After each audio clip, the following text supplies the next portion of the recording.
And how about that? What a memory that is. Of course, Michigan fans were arguing that that was not a first down, but clearly you could see him get across the line. It was the right call.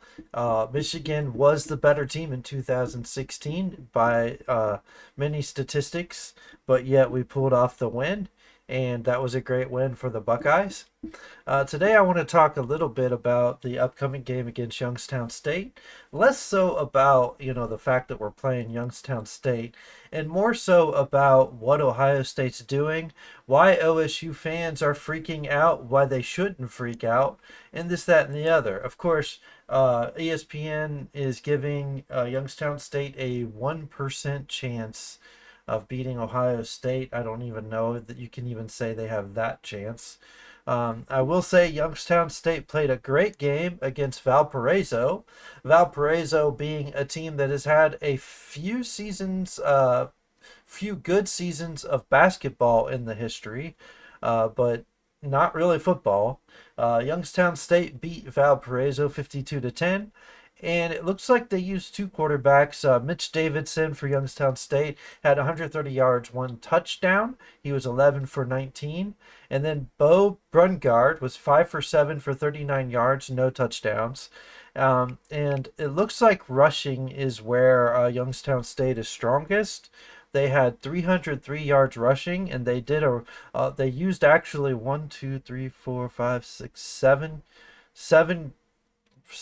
ran the ball, although there was some running from the quarterbacks in there. But pretty balanced, if you ask me. Of course, 169 yards compared to 303 yards rushing. But if you can run the ball, you can stay pretty successful. Now, comparing that to Ohio State, we had Kyle McCord with 239 yards. He did have one touch interception, and the one touchdown that he would have had got called back. And it looks like after reviewing that, they are saying that Ohio State should have been credited with that touchdown. We did get that touchdown anyways. Mayan Williams ran the ball in. That's one of his two touchdowns. Looking at Ohio State's stats, Devin Brown only got 3 plays. His one pass that he had was to one of our walk-ons. So it's not really an equal analysis to be able to put on Devin Brown. Hopefully he gets some looks this week. Chip Trainum led the team with 57 yards on 8 carries. His longest rush was 17. Trevion Henderson was second. He had 12 rushes for 47 yards.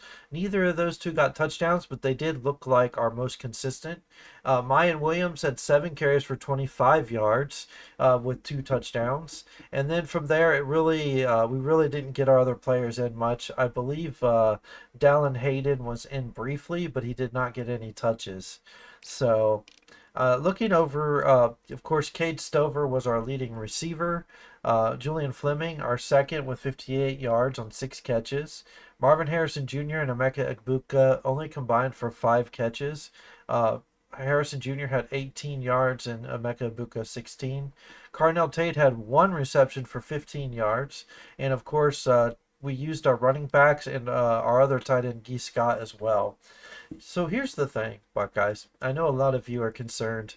What I noticed about what was going on in Indiana was what you would call vanilla with a side of vanilla. Ryan Day had a purpose. Now, those of you that have watched Nick Saban throughout the years might notice that Nick Saban tends to use games, especially games where he knows he has way better athletes than the other team.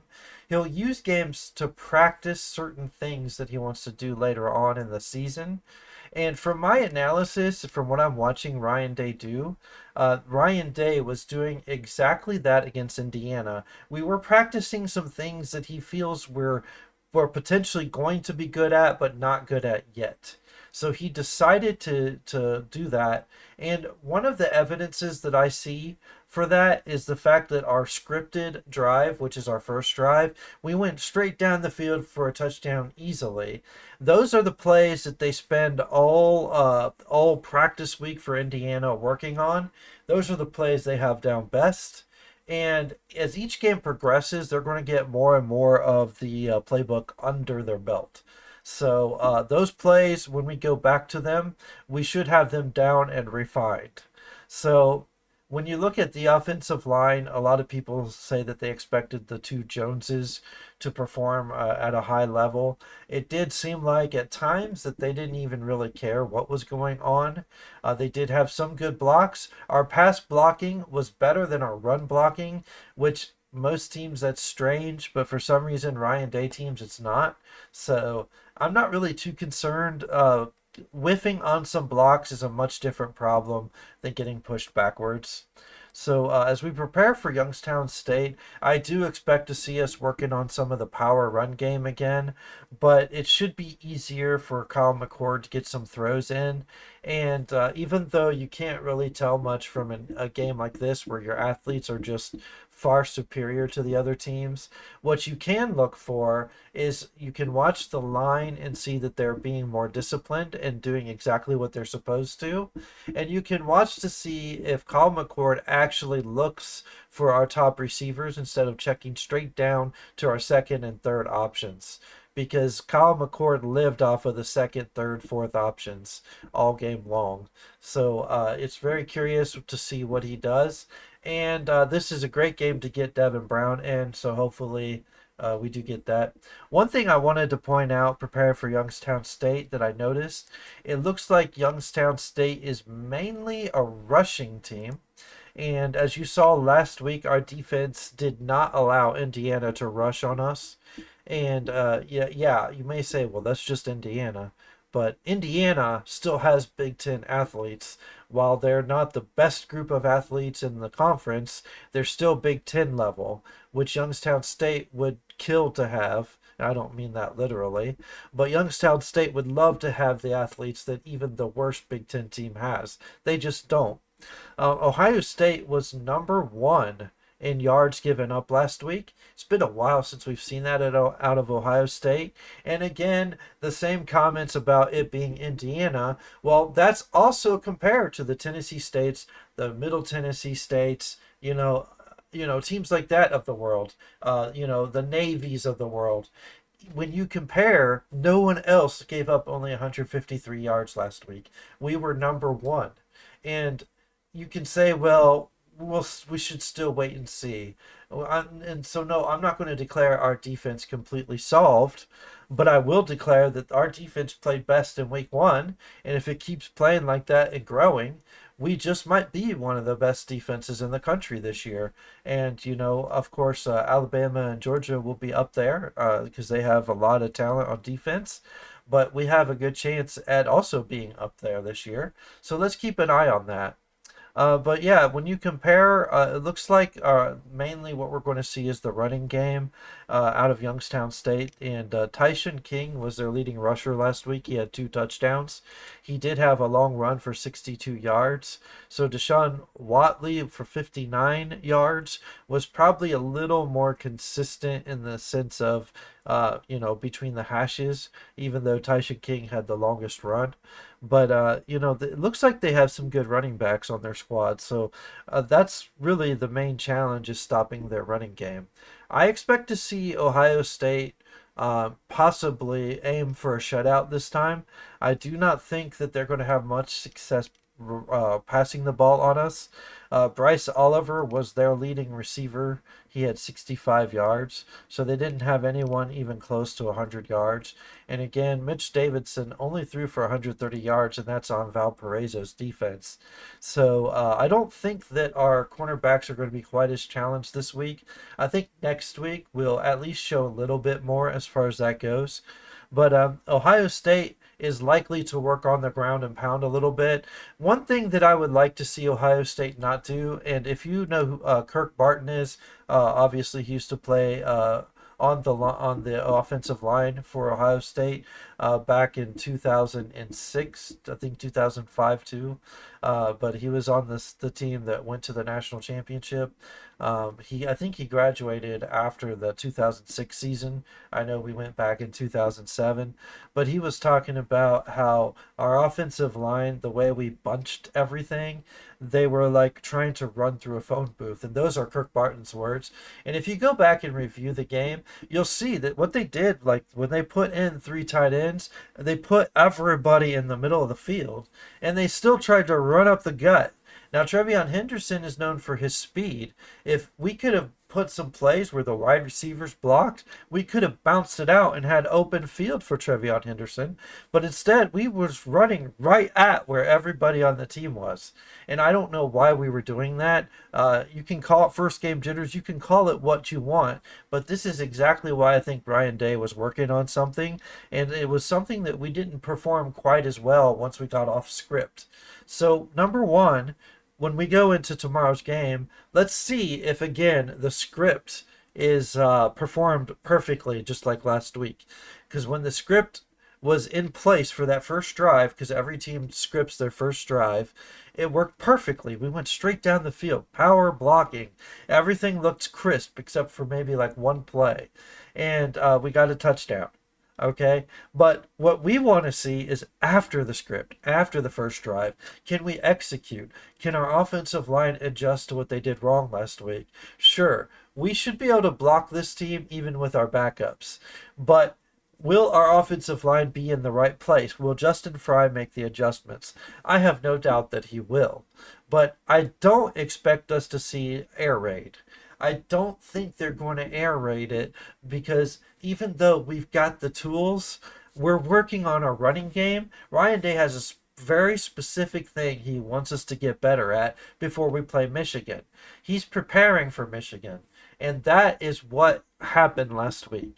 Ohio State was prepping for some things that they knew that they can do better. They were tweaking some things. So we didn't see their full offense. And I guarantee you, Buckeyes, we're not going to see their full offense until that weekend against Notre Dame when we go visit Notre Dame and play them on their field. And that's when we'll actually see our full offense. You might see some flashes, but don't expect to see us air raided out. I do think Marvin Harrison Jr. and Emeka Egbuka are going to shine. They're going to get the chance to shine. We're going to see them on display a little bit. We got to give teams something to worry about. But I do think we're still going to be working on the running game this week. We're still going to be working on it next week. We're going to get our offensive line more fine-tuned. These next 2 weeks are perfect for it. So that's what I expect to see tomorrow. I do think Kyle McCord will get his first touchdown pass. That's my prediction. He will get that tomorrow, and I think it will be to Marvin Harrison Jr. I do think Cade Stover will perform well again. He should have 50-plus yards tomorrow. And I do think that Emeka Egbuka will be also the second wide receiver in yards, like he should be. Usually Marvin Harrison Jr. and Emeka Egbuka are neck to neck. And I also want to say I was a little bit hard on Julian Fleming. Julian Fleming performed excellent last Saturday. Out of all of the problems that we had, Julian Fleming played very well, and I was happy to see that.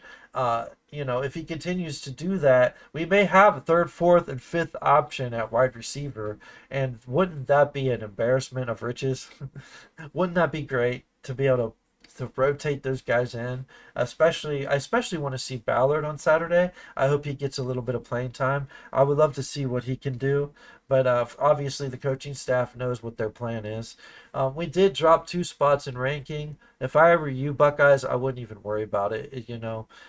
Nothing matters right now. The only thing that matters is we keep winning and we fine-tune that offensive line.